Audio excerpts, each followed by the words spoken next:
Continuando con nuestro proceso, sí, México con trabajos viene saliendo de las broncas ocasionadas por la guerra de Texas, un Texas que ya se declaró independiente, que ya se separó y que un poquito más adelante se va a terminar uniendo a los Estados Unidos. A esto agréguenle otra serie de broncas que nos van a llevar a un nuevo problema internacional para los mexicanos el año de 1838. Básicamente, nuestra pregunta de inicio sería en ese sentido, ¿cuáles van a ser las razones de Francia para invadir México el año de 1838? Y primordialmente es que México no está cumpliendo con los plazos de los pagos de las deudas que se tienen y los franceses van a reclamar pagos de daños e indemnizaciones a sus súbditos. Algunas personas van a decir cuáles daños y cuáles indemnizaciones. Cuando vinieron una serie de levantamientos y fricciones por los pleitos civiles, por los pleitos por el poder que se tuvieron en México en 1826-27, en 1828 y todavía por ahí de 1829, poco antes de la intervención de Isidro Barradas del intento de reconquista. Recuerden que se terminó desarrollando un antihispanismo sumamente marcado. Nada más que al momento de que iban y saqueaban las tiendas de los españoles, pues de repente resulta que se iban saqueando contra todos los extranjeros, y esto a veces llevó a que a personas inglesas, a personas francesas, se les terminaran afectando. Y ahí es en donde se construye esta famosa historia, que no mito, yo sí me rehúso a llamarlo mito porque no alcanza ese nivel, no tiene esa categoría. Es una mentira estirada a conveniencia de ciertos grupos de personas y de comerciantes en particular, y de un pastelero en particular, que dada la circunstancia en la que la tropa de Antonio López de Santana llegó a supuestamente meter el orden, lo engañaron para consumir alimentos en su restaurante y pastelería, y a final de cuentas lo emborracharon a él, emborracharon a su gente y se fueron sin pagar. Y la cuenta que, según este pastelero de apellido Remontel, ellos debían, era de aproximadamente, si mal no recuerdo inicialmente, algo así como 7,000 pesos, una cantidad bastante respetable. Pero cuando vinieron las peticiones y los reclamos por parte de los otros grupos de franceses que llegaron a alegar esto, para cuando llegue el año de 1838, ahora resulta que las deudas sumadas van a ser de algo así como 800,000 pesos, si mal no recuerdo.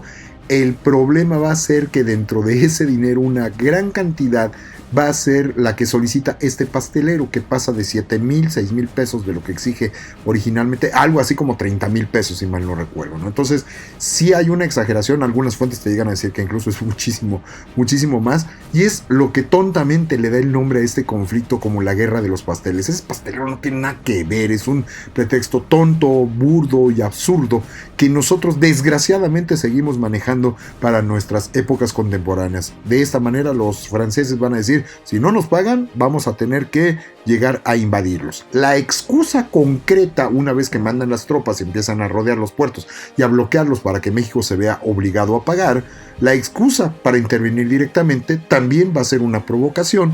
Resulta que ellos van a bloquear el puerto de Veracruz y los mexicanos obviamente van a defender el territorio veracruzano y la capital, y resulta que de repente encontraron un grupo de franceses que andaban por una de las puertas de la ciudad, cosa que no debería de haber ocurrido. Ellos no estaban con ningún permiso por parte del gobierno mexicano, ellos se metieron a la de fuerza. Obviamente la estructura de la defensa de la ciudad encabezada por el general Rincón pues los van a detener, y cuando se enteran los franceses de que detuvieron a un grupo de sus soldados en estas tierras que dizque andaban buscando agua, pues obviamente van a venir todas las reclamaciones y ese va a ser el pretexto directo para que ellos invadan y ataquen físicamente al territorio de Veracruz.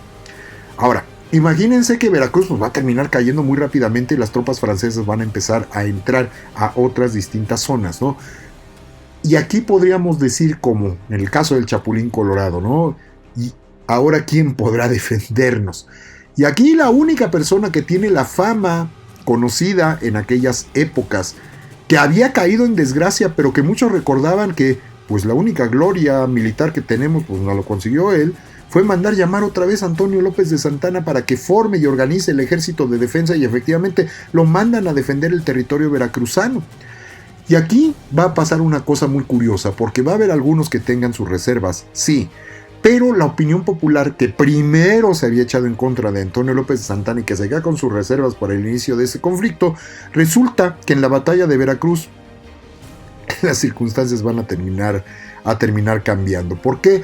Porque en la defensa de la ciudad él se va a percatar de que dentro del grupo que está atacando y que está tratando de invadir y tomar por completo ya todo el estado y de ahí pues extenderse al resto del territorio, viene ni más ni menos que el hijo del rey de Francia en aquel entonces, que es el rey Luis Felipe.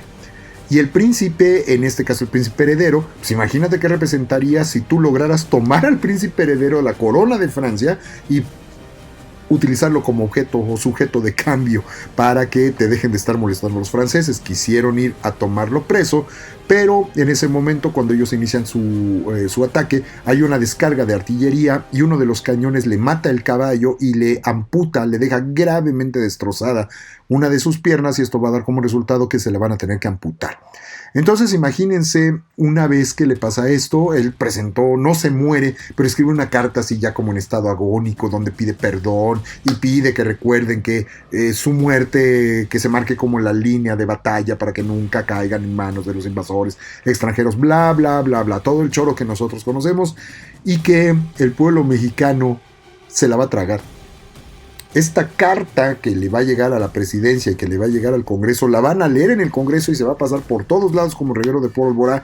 Y esto da como resultado que esta imagen del Antonio López de Santana, maldito y desgraciado, que no nos supo defender en la guerra contra Texas, ahora literalmente dejó el alma y prácticamente ya se quedó en 15 uñas, como se le va a conocer popularmente más adelante, aunque en realidad tenía 14, porque también había perdido un dedo dentro de este mismo conflicto, y esto hizo que la opinión popular lo viera como un héroe caído en desgracia. Entonces ahora, pobrecito de Santana que nos quiso defender, ¿no?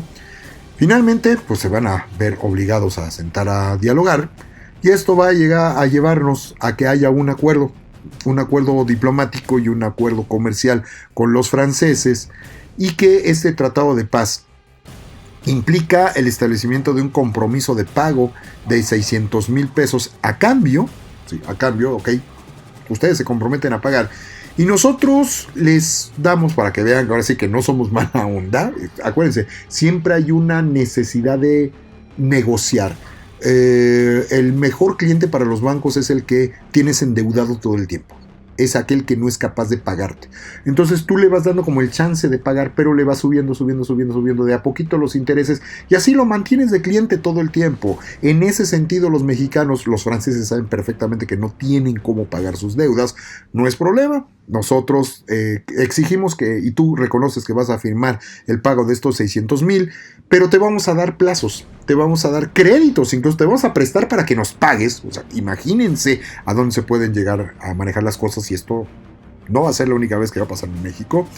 Y ustedes, eso sí, se comprometen a ver cómo le hacen, a pagar puntualmente en plazos de 2, 4 y 6 meses. Por lo menos el conflicto va a terminar en ese sentido, y es un, entre comillas, gana-gana. ¿Por qué? Porque nosotros no nos metemos a tu territorio, tú conservas tu autonomía, ya tus broncas internas tú ves cómo las arreglas, y nosotros reconocemos a tu gobierno. Es importante que entiendan que los franceses van a tratar de reconocer al gobierno que se quede, porque son con los que están firmando los acuerdos y los tratados. Y si llegara a venir otro gobierno, para ellos es absolutamente necesario que ese nuevo gobierno, ese nuevo régimen, reconozca las deudas, y lo mismo van a hacer los franceses ya, lo mismo van a hacer los ingleses, lo mismo van a hacer los norteamericanos, para que ustedes entiendan cómo surgió la deuda nacional.